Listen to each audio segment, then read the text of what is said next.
Bismillahirrahmanirrahim. Assalamualaikum warahmatullahi wabarakatuh. Syukur alhamdulillah kita bisa berjumpa lagi di channel ini.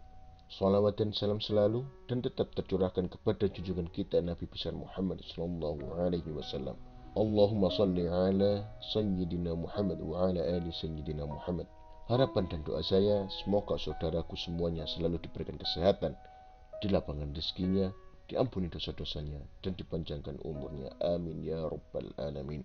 Sahabat beriman yang dirahmati Allah, suatu hari tinggallah sebuah keluarga sederhana yang tepatnya berada di salah satu daerah.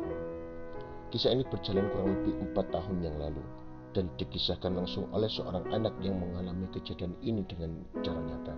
Seorang ayah dan ibu beserta ketiga anaknya tinggal seperti layaknya keluarga biasa, di mana sang ayahnya setiap hari berangkat bekerja dan ibunya juga sibuk mengurusi rumah tangga. Setiap harinya ketiga anak berangkat ke sekolah, di mana anak yang sulung sudah duduk di bangku SMP kelas 2, sementara anak yang kedua duduk di kelas 5 SD, sedangkan yang bungsu ialah seorang anak wanita kecil berusia 3 tahun. Suatu ketika keluarga ini sedang mengalami kegiatan mereka seperti biasa. Tiba-tiba sang ibu dari ketiga anak itu pun meninggal dunia. Dengan sontak, keluarga yang khususnya ayah dan ketiga anak terkejut dan tidak kuasa menahan tangis mereka, sebab kepergian sang ibu begitu cepat dan secara tiba-tiba. Ibunya tidak mengalami sakit atau kecelakaan, dan dengan tiba-tiba Allah Subhanahu wa Ta'ala memanggil sang ibu dan meninggalkan keluarga untuk selama-lamanya. Setelah sang ibu wafat, kemudian jenazahnya dimandikan dan dikafankan. Ketiga anaknya juga menangis haru, lebih-lebih lagi putri bungsunya yang masih amat kecil dan masih merindukan pelukan serta kasih sayang dari sang ibu. Tapi dengan kepergian sang ibu, sehingga pelukan kasih sayangnya itu tak sampai bisa dirasakan untuk putri kecil itu untuk selama-lamanya. Ibu pun diantar ke kuburan untuk langsung dimakamkan. Setelah proses penguburan selesai, keluarganya pun pulang ke rumah. Keesokan harinya, putri bungsu itu mengatakan kepada ayahnya tentang hal mimpinya semalam.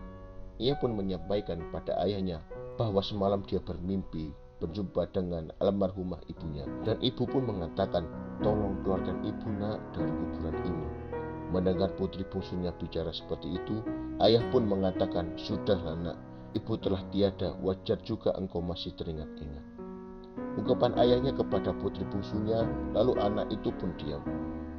Keesokan harinya, tepat di hari kedua, sesudah pemakaman ibu, putri bungsu itu pun mengatakan lagi perihal mimpinya semalam kepada abang-abangnya. Dirinya mengatakan, "Abang, semalam adik bermimpi bahwa ibu minta dikeluarkan dari dalam kuburnya." Dan abangnya lalu bergegas mengatakan perihal mimpi sang adik kepada ayahnya. Dan ayahnya pulang menyampaikan, "Sudahlah nak, adikmu itu masih amat sangat kecil, wajar saja. Ia sangat sedih sepeninggal ibumu." Lalu keesokan hari lagi, tepatnya di hari ketiga, sesudah pemakaman ibunya, putri bungsu itu kembali lagi memberitahu pada ayahnya menyangkut perihal mimpinya, bahwa almarhumah ibunya benar-benar minta dikeluarkan dari dalam kuburnya. Putri bungsu itu pun menangis sejadi-jadinya dan terus memaksa sang ayah untuk pergi ke kuburan untuk mengeluarkan ibu dari kuburannya. Ia melihat anak kecil tetap menangis keras, sehingga kemudian ayahnya menemui aparat kampung dan meminta tolong kepada penduduk kampung setempat untuk membantunya menggali kembali kuburan almarhumah istrinya. Sesuai dengan keadaan yang bingung dan heran, penduduk kampung juga dengan cepat membantu sang ayah dan pergi ke kuburan istrinya. Semua hadir melihat penggalian makam tersebut, apalagi putri bungsu yang tetap menangis. Melihat penggalian makam ibunya, setelah penggalian selesai, nyatanya mimpi anak kecil itu pun benar dan nyata. Kenapa demikian? Karena para penggali kubur mendapati ibu dalam posisi setengah duduk atau seperti tengkurap. Kain kafan pembungkus badannya juga setelah lepas. Itu tanda bahwa ibu itu berikhtiar untuk melepas kain kafannya dan membuka tali, lalu berupaya untuk membongkar papan penutup lahatnya.